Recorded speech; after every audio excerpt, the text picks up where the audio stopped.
Hi everyone, my name is Ashley Hewitt and I am the intern in the 5th grade classroom for Miss Oakes, Tyson, and Crisp. So today I wanted to read you this book, The Daisy Had Mayzie by Dr. Seuss. This book is super special to me because when I first went off to college my freshman year, my mom sent it to me. Our dog at home was named Mayzie, and so it was just, this is a very special book to me. So now as a senior, it's awesome to read it again and think of how I felt when I read it the first time. So, The Daisy-Headed Mayzie by Dr. Seuss.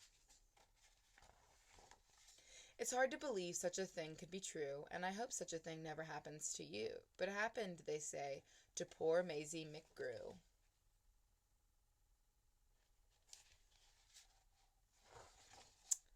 It happened like this. She was sitting one day at her desk in her school, in her usual way, when she felt a small twitch on top of her head. So Mayzie looked up, and she almost dropped dead. Something peculiar was going on there. A daisy was sprouting right out of her hair. Boing! There's the daisy right there.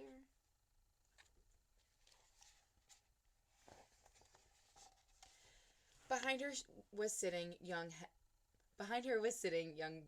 Herman Butch Strudel. This looks like a daisy up here on her noodle. It doesn't make much sense why it couldn't be so. A noodle's no place for a daisy to grow. Then up spoke another boy, Einstein Van Tass, the brightest young boy in the whole of the class. It's a very odd place to be sprouting a daisy, but nevertheless one is growing on Mayzie. Hey, look it, cried Butch, right here in the room. Daisy-headed Mayzie. She's bursting in bloom.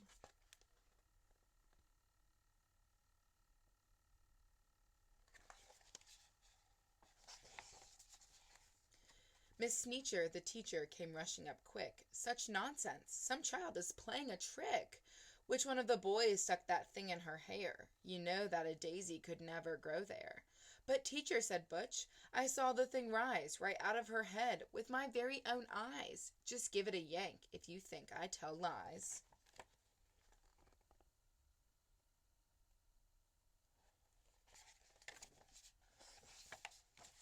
Miss Sneecher had heard quite enough of this talk. Mayzie, hold still. Let's give that a stalk. Ouch, hollered Mayzie. Quit yankin', Butch said. You're giving her pains. I'll bet that those roots go right down her brains.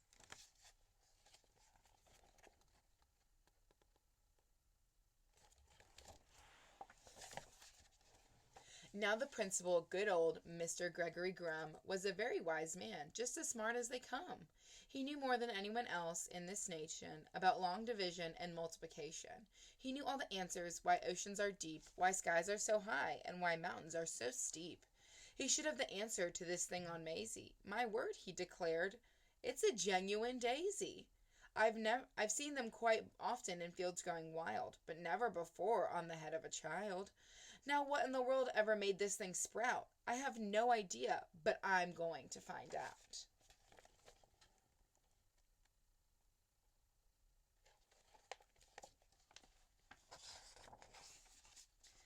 It says daisies grow on the land.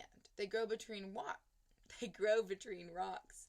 They grow also in sand. It mentions right here they can grow in a pot, but mention the head of a girl, it does not.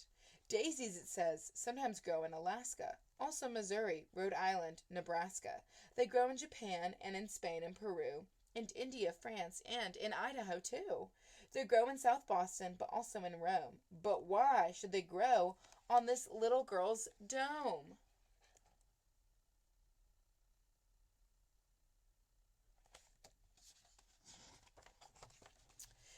Say, look it, said Mayzie. It's wilting, said teacher. How wonderful, Mayzie. It soon will be dead. Get rid of that daisy.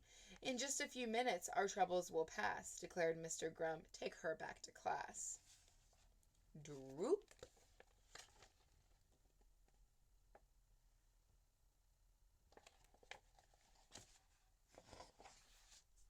Then the principal saw a most terrible sight. The daisy was dying, and that was all right. But the daisy was part of poor Mayzie McGrew, and Mayzie was starting to wilt away too. Teacher, said Grum, you know what I think. They're both going to die. Hurry, bring them a drink. This is a problem, said Grum with a frown. You take Mayzie away and you make her lie down. You lock her up tight in that room down the hall. There are quite a few numbers that I've got to call. So here's Mayzie not feeling good because of this Daisy also wilting.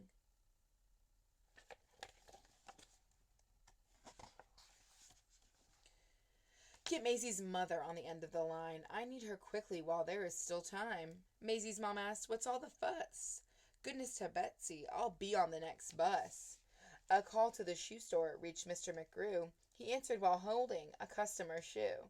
She's growing a what? I'm coming right there. He ran out of the shoe store with no time to spare.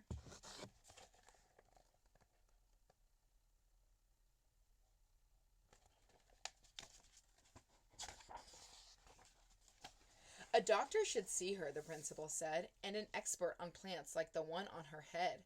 So he called Dr. Eisenbart and said, goodness gracious, a child with a head that is partially herbaceous? I simply must see this. I'll come over to you. And his patient, thought Shirtless, came to see it too. Finch the florist. Then Grump called Finch the florist, who grabbed for his shears. I'll be there as fast as my trunk can switch gears. So now we got the whole town coming to see this Daisy on Maisie's head.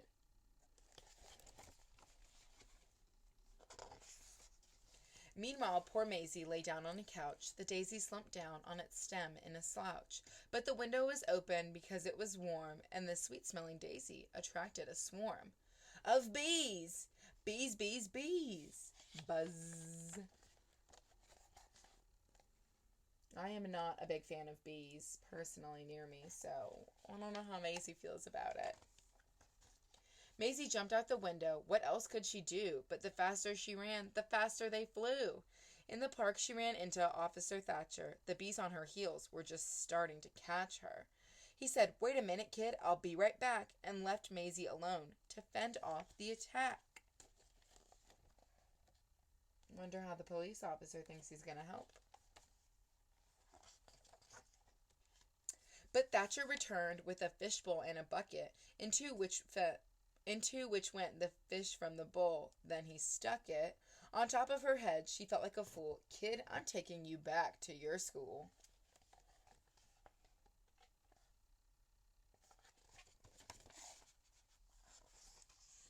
Principal Grum didn't know what to do. It's worse, cried Miss Sneecher. Much worse than we feared. The Daisy and Mayzie have both disappeared. Behind her came charging Mr. McGrew, chased by a customer, still holding his shoe. Finch the florist, Dr. Eisenbart too, Dr. Eisenbart's patient, and Mrs. McGrew. So the whole town wants to know what's going on with her head. Then the door opened, and came poor Mayzie, wearing the fishbowl, protecting her daisy. Then Officer Thatcher, who looked all around, said, anyone here know this kid that I found? I think they all might know who this kid might be. Mama, cried Mayzie as she ran to her mother, but Mrs. McGrew stepped back with a shudder. I think I feel faint, she just managed to utter. Stand back, yelled the doctor as he looked about. Allow me some room to examine her sprout. The doctor approached, stethoscope in his ear, but the wail of a siren was soon all he could hear.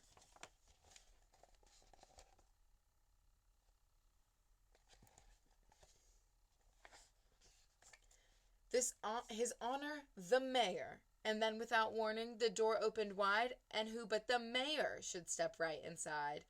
At acting important, there was none to compare. He was best at long speeches, chock full of hot air. I promise, my friends, that if I am re-elected, this daisy on Mayzie will be disconnected. The law of our fathers is simple and sound. Daisies belong and should stay in the ground. The rest are illegal. We'll ban them from town. Don't know how they're gonna ban a daisy if it's on her head, but I guess we're gonna see. Then, just as the mayor finished his talk, Finch the florist began to quickly walk, and standing directly right behind Mayzie, said, "I know the best way to get rid of a daisy. So there's a flower between her two ears. I'll snip it clean off with the sharp pruning shears." But Mayzie, she saw him and let out a screech. She pushed him aside and raced out of his reach.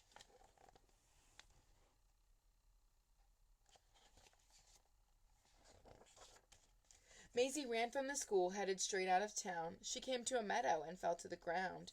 With her head in her hands, she lay all alone. Her heart, it was broken. She could never go home.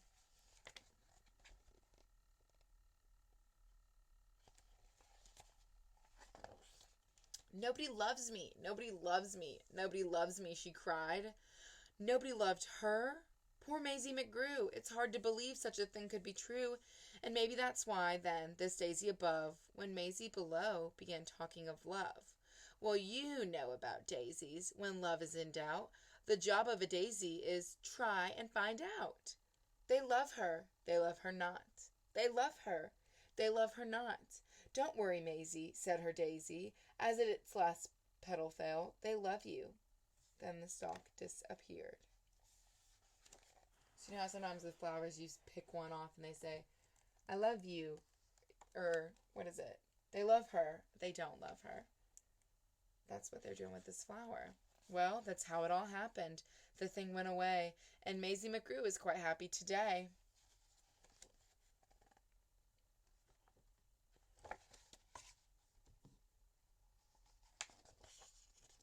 But back at her studies and doing just great in all of her subjects in room number 8. And concerning that daisy, you know that it never grew out of the top of her head again, ever. Well, it practically never popped up there again, excepting occasionally, just now and then. Ting!